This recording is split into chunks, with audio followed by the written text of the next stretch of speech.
السلام علیکم ورحمۃ اللہ وبرکاتہ۔ شروع اللہ کے نام سے جو بڑا مہربان نہایت رحم کرنے والا ہے۔ محترم سامعین اکرام، السلام علیکم ورحمۃ اللہ وبرکاتہ۔ آج میں آپ کے سامنے ایک اہم موضوع پر چند باتیں عرض کرنا چاہتی ہوں، اور وہ موضوع ہے ہندوستان کی آزادی میں مسلمان کا کردار۔ ہندوستان کی تاریخ گواہ ہے کہ اس ملک کی آزادی کے لیے جہاں ہندو بھائیوں نے قربانیاں دی، وہیں مسلمانوں نے بھی بے مثال قربانیاں پیش کیں۔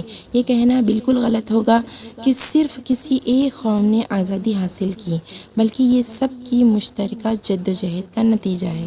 سب سے پہلے اگر ہم تاریخ کے اوراق پلٹیں تو ہمیں ٹیپو سلطان کا نام سنہرے حروف میں لکھا ہوا ملتا ہے۔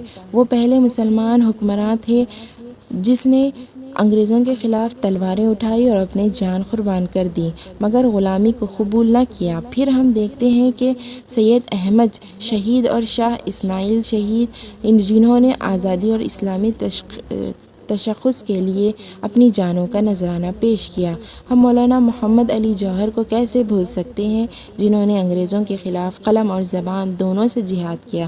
انہوں نے فرمایا تھا، میں انگریز کی غلامی میں مرنا نہیں چاہتا، اگر میری موت بھی آئے تو آزادی کی راہ میں ہو۔ اسی طرح مولانا شبیر احمد عثمانی، مفتی کفایت اللہ، مولانا حسرت موہانی، مولانا ابوالکلام آزاد اور مولانا محمود حسن جیسے علماء نے تحریک آزادی میں بھرپور کردار ادا کیا۔ مولانا ابوالکلام آزاد نے صرف کانگریس کے صدر رہے، بلکہ انہوں نے ہندو مسلم اتحاد کو فروغ دیا اور ایک متحدہ بھارت کے لیے کوشاں رہے۔